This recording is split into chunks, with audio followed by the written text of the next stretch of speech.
குண்டு வெடிச்சிருக்கு, ஒருத்தன் வந்திருக்கான், அதுவும் டெல்லியில் தலைநகரில் இருக்குது. அப்படிங்கும்போது மோடிஜி நல்லாட்சியில் வந்து அமித்ஷாஜி கட்டுப்பாட்டில் தான் அது உள்துறை இருக்குது. இந்தியாவே அவர் கட்டுப்பாட்டில் தான் இருக்குது உள்துறை. அப்படி இருக்கும்போது இது வந்து என்னென்னா, அவர் மேலே குற்றம் சொல்லவும் முடியாது, தீவிரவாதி மேலே தான் குற்றம் சொல்ல முடியும்.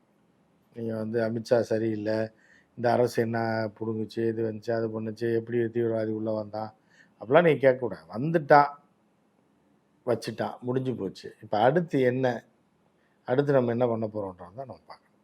இல்லை, அடுத்து என்ன பண்ண போகிறோம்னா, புல்வாமா தாக்குதல், பகல்கலாம் தாக்குதல் எல்லாமே பாரதிய ஜனதா ஆட்சியில் நடைபெற்றது.